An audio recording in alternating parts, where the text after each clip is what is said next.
চতুর্থ নম্বরে আমরা যদি আমাদের মধ্যে কিছু কিছু মানুষ আছে তাদের জীবনটাকে আল্লাহর রাস্তায় বিকিয়ে দিয়েছে, আল্লাহ তাআলার রাস্তায় কুরবানি করে দিয়েছে। আমরা পারবো তো কুরবান করতে? আমরা কুরবানি করে দিতে পারবো?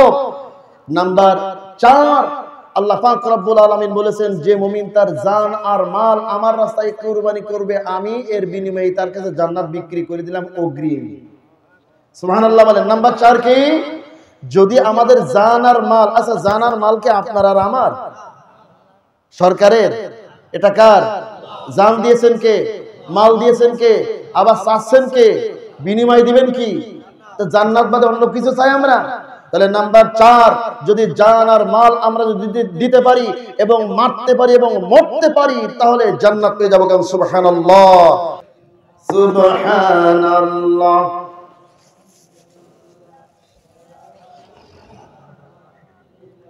সুবহানাল্লাহ, আলহামদুলিল্লাহ,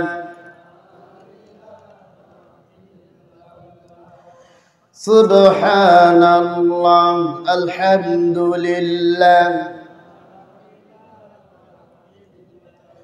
লা ইলাহা ইল্লাল্লাহ মুহাম্মাদুর রাসূলুল্লাহ।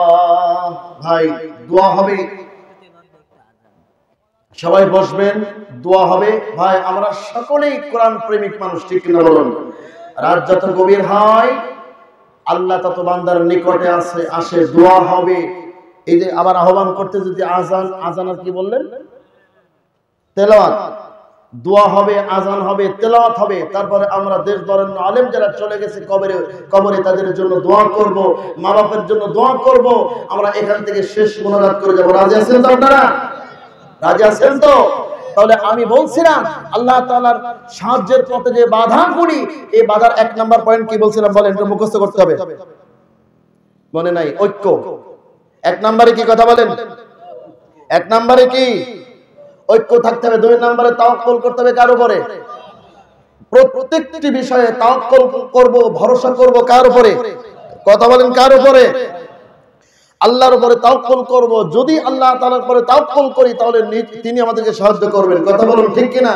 নাম্বার 3, ওয়ামান নাসরু মিন ইনদিল্লাহিল আজিজিল হাকিম। নাম্বার 3, ওয়ালা ইয়ানসুরাল্লাহু মান ইয়ানসুরুহু ইন্নাল্লাহা আলা কাওয়িন আযীম। আমরা যদি আল্লাহ তাআলার দ্বীনের সাহায্য করি, আল্লাহ আমাদের কি করবেন?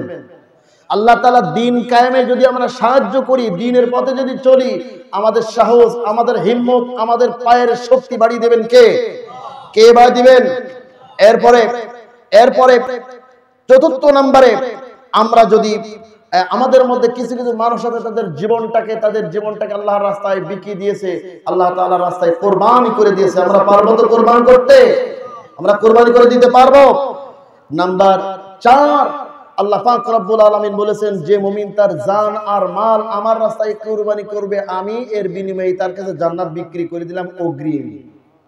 সুবহানাল্লাহ বলেন। নাম্বার 4 কি? যদি আমাদের জান আর মাল, আচ্ছা জান আর মাল কি আপনার আর আমার? সরকারের? এটা কার? জান দিয়েছেন কে? মাল দিয়েছেন কে? আবার চাচ্ছেন কে? বিনিময় দিবেন কি? তো জান্নাত বাদে অন্য কিছু চাই আমরা?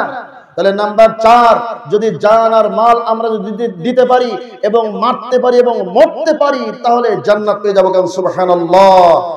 5 নাম্বার, ইয়া আইয়ুহাল্লাযীনা আমানু ইন তানসুরুল্লাহ ইয়ানসুরকুম। আবার সেই আয়াত বলা হচ্ছে যে ব্যক্তি আল্লাহ তাআলা সাহায্য করবে, আল্লাহ তাআলা তাকে সাহায্য করবে এবং তার পায়ের শক্তি, আকদাম, তার পায়ের গোড়ালির শক্তিকে বাড়িয়ে দিয়ে দিবেন। কারণ সুবহানাল্লাহ।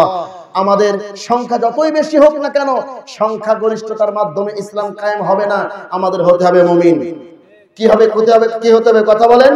আর মুমিন মৃত্যুকে পরোয়া করে না। আর মৃত্যু 6 নম্বর, মৃত্যু হচ্ছে পৃথিবীর কোন মানুষের হাতে নয়। এই মৃত্যু কার হাতে? কে লিপিবদ্ধ করেন? কে লিপিবদ্ধ করেন? কথা বলেন। সেখান থেকে ফয়সালা হয়। 6 নম্বর। 7 নম্বর, আমরা কোন ইহুদি, খ্রিস্টান, বৌদ্ধ, নাসারা, নাস্তিক, মুরতাদ এদের সাথে কোনো সম্পর্ক করব না। সম্পর্ক করব কার সাথে? কার সাথে? কথা বলুন। আল্লাহর সাথে করব এবং রসুলের সাথে করব। আল্লাহ এবং আল্লাহ রসুলের সাথে সম্পর্ক করব। ইহুদি, খ্রিস্টান, বৌদ্ধ, নাসারা, নাস্তিক, মুরতাদ, কোরআন বিরোধী, সুন্নাহ বিরোধী, ইসলাম বিরোধী সকল মানুষের সাথে সম্পর্ক আমরা কি করব? কথা বলেন। আমরা ছিন্ন করব। এইভাবে যদি ছিন্ন করতে পারি, আল্লাহ পাক রব্বুল আলামিন আমাদেরকে অবশ্যই নুসরা দান করবেন, সাহায্য দান করবেন। আল্লাহ পাক আমাদের সকলকে তৌফিক দান করুন। সকলে আল্লাহুম্মা আমিন।